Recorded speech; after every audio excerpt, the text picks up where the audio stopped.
Good morning. So today I am drinking linden tea.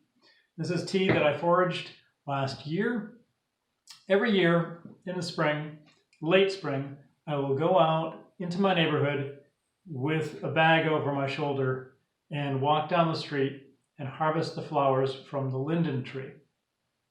These flowers smell like a honeyish smell to them. It's almost a little overwhelming once you get your head into that tree and you're picking the flowers. It's beautiful scent, and it's wonderful while you're drying them to have that smell pervading the house. This tree is unusual, not just because you can collect the flowers for tea, but also because you can eat the leaves and the leaf buds. This is really unusual in the tree world, for there to be a tree where you can eat the leaves and the buds and make a tea out of the flowers, and that is extremely cold hardy. So this tree grows in hardiness zones 2 through 8. In the United States, it's known as the basswood. In Europe, they call it the linden. And it's also in the UK, they'll call it the lime tree, but it's not to be confused, obviously, with the citrus fruit lime. So the lime tree in England is the same as the linden in Europe. This is a very long-lived tree. In fact, some of the oldest trees, oldest deciduous trees in Europe are linden trees. For example, in Gloucestershire, there is at the Westonbirt Arboretum, there's a tree that has been coppiced, a linden tree that has been coppiced for, they say, 2,000 years. So coppicing is when you cut the tree, every few years you cut the tree back to the ground and let it grow back up.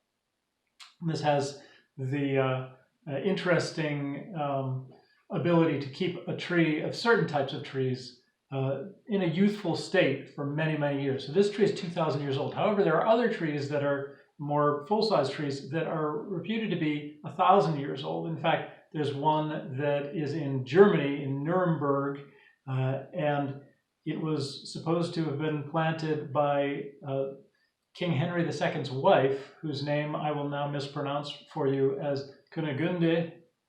And apparently she planted this tree 1,000 years ago, and you can still see it today. And there are several other examples of linden trees around the world that are very, very old. So it will last as long as you need it to, probably. So what can you eat off of this tree? You can eat the buds, which come out in early spring. Then throughout the season, you can eat the leaves, although they are easiest to chew earlier on. So once they start to get a little older, they get a little tougher. But there's still things you can do with those leaves, and I would encourage you to look into that. And then, at least in Rhode Island, where I am, in mid to late June, we start getting the flowers from the linden tree. And that is when I will walk around, generally very early in the morning, so that I don't have to make a spectacle of myself on the streets picking flowers off of trees. And I'll collect bags and bags of this and bring it back and dry them as a tea. The tea, like I said, has medicinal properties and is good for colds and that sort of thing, but it's also a nice calming tea to drink in the evenings. So you can find out more of the medicinal properties of it. I'm not really a medicinal expert, but you can certainly learn more about that for yourself. So where can you plant this? What I've found with the linden trees is they seem to be able to survive just about anywhere. Now, I've looked online and they say that this tree is not salt tolerant, but it's always growing along the sides of roads. They plant it as a street tree because it's fairly fast growing, and it is somehow it can survive. It's also drought tolerant. It likes the sun, but it will grow in some shade. And it's apparently very tolerant to different like acidities in soil. So it'll grow in an acid soil. It'll also grow in a neutral or a slightly alkaline soil as well. So just something to consider. Very, very easy to grow tree. Sometimes it can take a while to get started, but it's easy to grow. It'll grow up to about 80 feet tall. And so you want to make sure you've got enough room for it. The street tree that we have in front of our house, I tend to keep pruned so it doesn't grow too tall and start shading out the rest of my yard.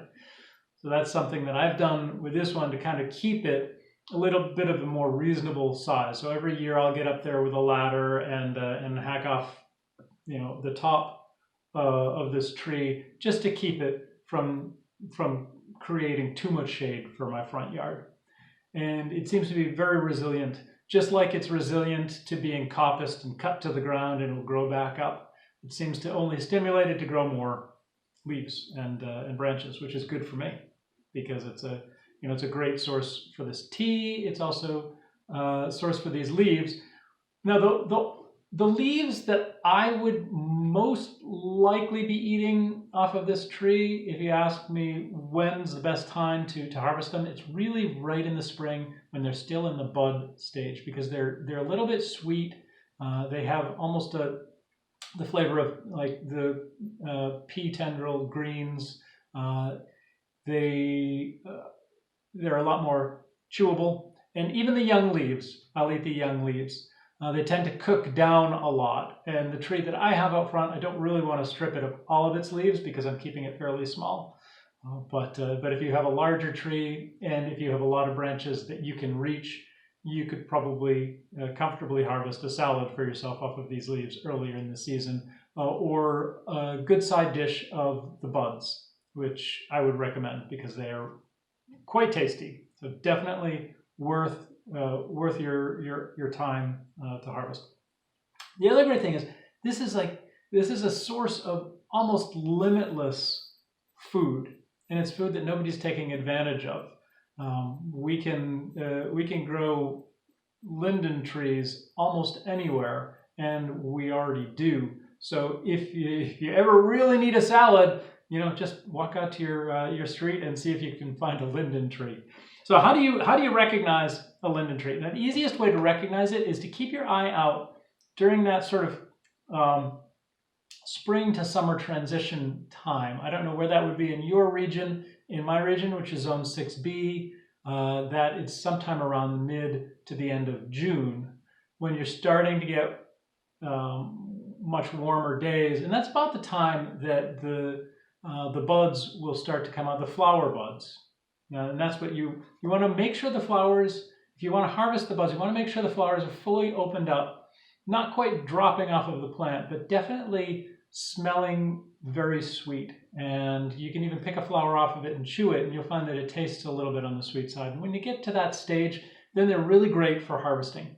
You want to pick the bract along with the flower. The bract is the leaf. Now I have some dried right here. I'm also sharing pictures too during this episode, but you can see what it dries like. And this is an example of, well, you can't really see it, but this is a very dry flower with the bract still attached. So we leave the bracts on, not necessarily for every single one that you picked, because you might not need quite as many as that, but for a good number of them, leave the bracts on, because that actually has some of the medicinal properties that you'll be looking for if you're want something that is relaxing and that might help with a cold. I think I mentioned the leaves themselves are heart-shaped leaves, but that's harder later in the season to identify once those flowers have fallen. You can still, however, find the flowers, once the flowers have kind of gone to seed, you'll find that there's still that bract there, and there's a stem with what turns into just a little, very tiny,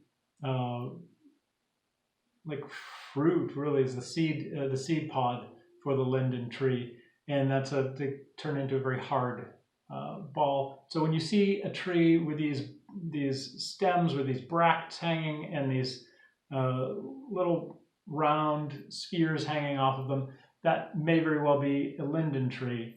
Obviously, don't just go eating random stuff that you can't identify properly, but that is how you can start to identify the linden tree and start to take advantage of the leaves.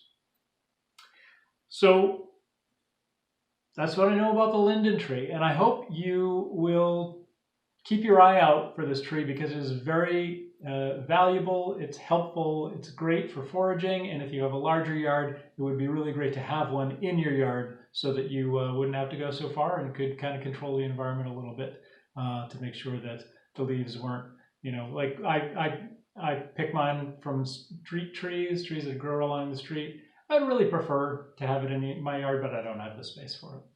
So that's what I'm doing at this point. So in any case, please leave me a thumbs up. Please subscribe to my channel and drop some comments in the bottom here. If you have had some experience with the linden tree, please let me know what you think. Do you like the tea? Well, how does it taste to you? For me, it's a little on the sort of honeyish side, very tasty. Not something I'm going to drink every single day, but definitely something that I would want to drink in the evening, relaxing, and sometimes in the morning time, like right now. All right. I hope you enjoy your day, and we'll see you tomorrow.